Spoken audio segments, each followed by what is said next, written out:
తాకట్లో ఉన్న బంగారాన్ని విడిపించి ఆ రోజున మార్కెట్ ధర కట్టి మిగిలిన డబ్బును మీకు అందిస్తుంది కొమ్మూరి గోల్డ్.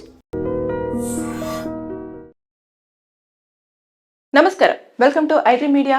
నేను మీ సంగీత.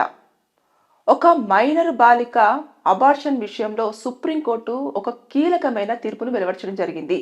అసలు మైనర్ బాలిక అబార్షన్ ఏంటి, సుప్రీంకోర్టు ఏం తీర్పిచ్చింది అనేది మనం ఒక్కసారి ఈ వివరాల్లోకి వెళ్ళి తెలుసుకున్నట్లయితే, మైనర్ అమ్మాయికి బలవంత పెడుతూ నువ్వు ఎలాగైనా సరే తల్లి కావాలి అని చెప్పేసి చాలా ఫోర్స్ అనేది రావడం జరిగింది. వచ్చిన వెంటనే బేసిక్గా ఆవిడ కోర్టును అప్రోచ్ అయిన తర్వాత సుప్రీంకోర్టు మొత్తం పరిశీలించిన తర్వాత ఆవిడ 30 వారాల గర్భవతి అని చెప్పేసి కనుక్కోవడం జరిగింది. అయిన తర్వాత ఆవిడ చాలా స్పష్టంగా చెప్పింది ఏంటంటే, నాకు ఈ గర్భం వద్దు, నేను దీన్ని టర్మినేట్ చేయాలనుకుంటున్నాను, నాకు అబార్షన్ కావాలి అని చెప్పేసి చెప్పడంతో ఇమీడియట్గా సుప్రీంకోర్టు దానికి అంగీకరిస్తూ ఆ యొక్క అబార్టివ్ విషయానికి సంబంధించి ఏదైతే ఉందో ముంబైలోని జేజే హాస్పిటల్కి ఈ కేసుని రిఫర్ చేయడం జరిగింది.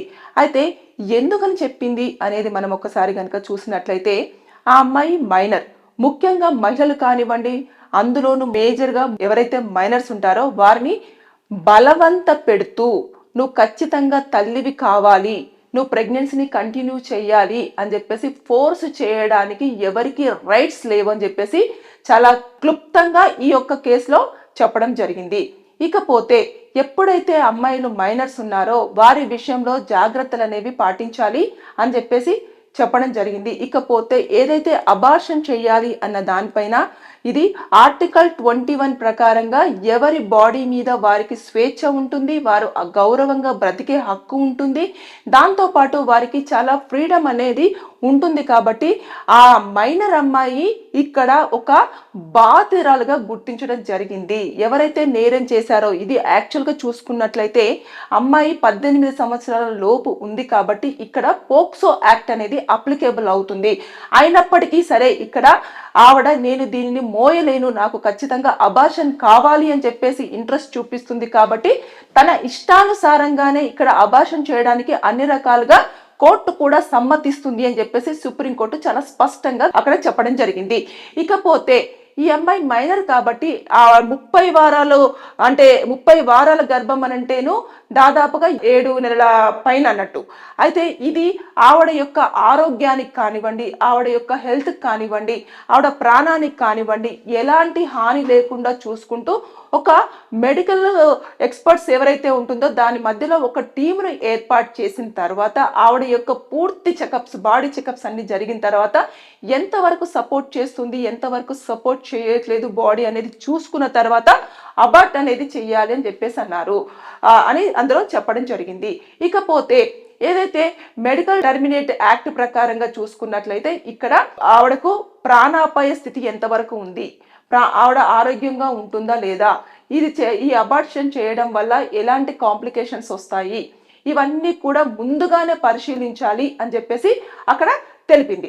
అయితే ఓవరాల్గా చూసుకుంటే ఇక్కడ మనము చూసినట్లయితే ఎవ్వరు కూడా బలవంతం మాత్రం ఎట్టి పరిస్థితుల్లో ఏదైతే ఉందో ప్రెగ్నెన్సీ విషయంలో ఖచ్చితంగా తల్లివి కావాలి, తల్లి అయితేనే నీకు గౌరవం ఉంటుంది, తల్లి అయితేనే నేను భార్యగా యాక్సెప్ట్ చేస్తాను, తల్లి అయితేనే నేను మా ఇంట్లో ఉంచుకుంటాను అని చెప్పేసి చెప్పడానికి లేదు.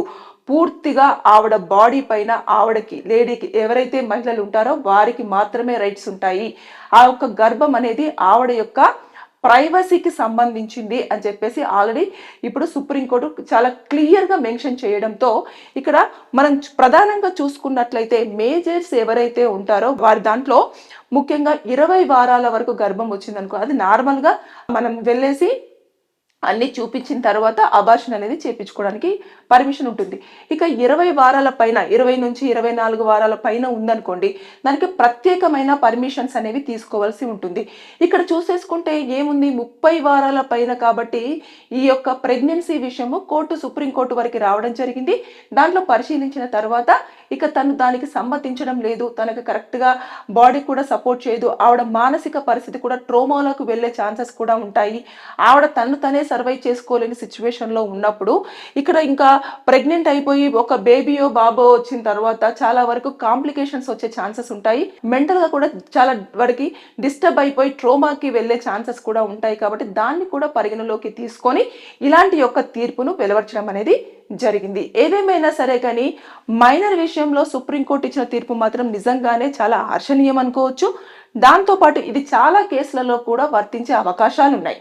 ఇక దాంట్లో ముందుగా ఇవన్నీ కూడా ప్రస్తావించడం అనేది చాలా వరకు ఎంతో మంది మహిళలకు కూడా యూజ్ అయ్యే విషయం. అంటే మహిళలు చాలా మంది ఏమనుకుంటారు అంటే ప్రెగ్నెంట్ అయిపోయాము, ఇక భర్తకు కూడా పర్మిషన్ తీసుకోవాలి, ఇలాంటివన్నీ కూడా ఉంటాయి. కాబట్టి ఇక్కడ అదేమీ లేదు, తన బాడీ మీద తనకే ఫుల్ రైట్స్ ఉంటాయి.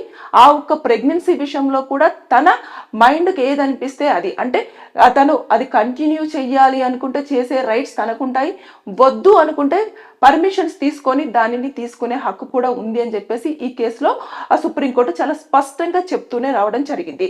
అయితే ఇక్కడ ఇలా ఎందుకు జరుగుతుంది అనేది మనం ప్రధానంగా మాట్లాడుకున్నట్లయితే, ఏదైతే మైనర్స్ విషయంలో రేపులు కానివ్వండి, చిన్న వయసులోనే ఇలా ప్రెగ్నెంట్ రావడం కానివ్వండి చూసుకుంటే ఎక్కువగా ఫిజికల్ రిలేషన్షిప్స్ మీద వారికి అవగాహన అనేది లేకపోవడమే ఇందుకు కారణాలుగా కూడా చాలా వరకు కోర్టు పలుమార్లు కూడా ఎన్నోసార్లు దీన్ని ప్రస్తావించడం జరిగింది. అయినప్పటికీ కూడా తల్లిదండ్రులు దీనిపైన దృష్టి పెట్టడం లేదు.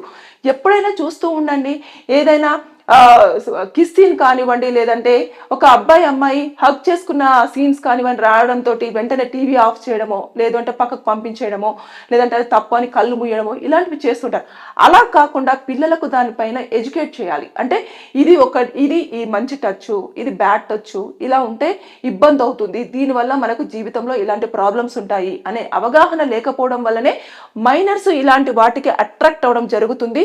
చిన్న వయసులోనే ప్రెగ్నెంట్ అవ్వడం కానివ్వండి, రేపులకు గురవ్వడం కానివ్వండి చోటు చేసుకోవడానికి ప్రధానంగా సొసైటీ, దాంతోపాటు టీచర్స్, పేరెంట్స్ అని చెప్పేసి ఇక్కడ చాలాసార్లు ప్రస్తావన జరిగింది.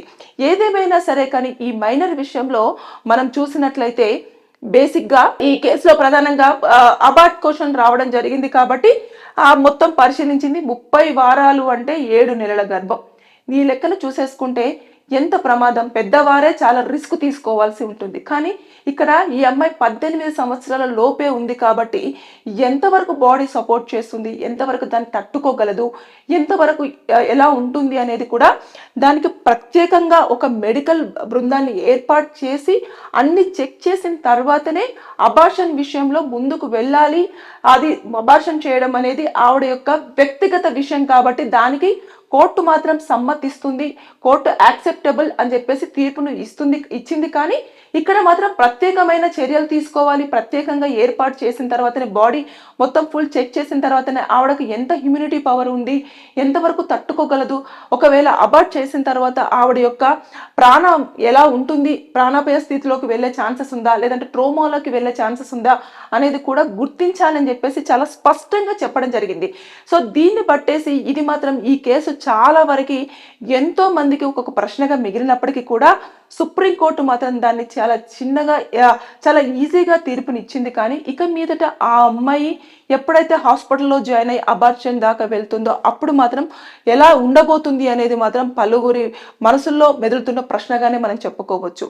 అంటే తన వ్యక్తిగతంగా తన ఆర్టికల్లో 21 ప్రకారంగా స్త్రీకి గౌరవము, తన బాడీ మీద తన యొక్క ఫ్రీడము, తన యొక్క స్వేచ్ఛ ఇవన్నీ ఉన్నప్పటికీ కూడా ఇది ఎంతవరకు సపోర్ట్ చేస్తుంది అనేది మాత్రం ఒక మిలియన్ టన్నుల క్వశ్చన్గానే మిగిలిందని చెప్పేసి మనం అనుకోవచ్చు. ఏదేమైనా సరే కానీ మైనర్ బాలిక విషయంలో సుప్రీంకోర్టు ఇచ్చిన తీర్పు మాత్రం నిజంగానే హర్షణీయమైనప్పటికీ కూడా ఆవిడ ప్రాణానికి ఎంతవరకు సేఫ్ అనేది కూడా ఒక ప్రశ్నగా మిగిలిపోయిందని చెప్పేసి మనం అనుకోవచ్చు.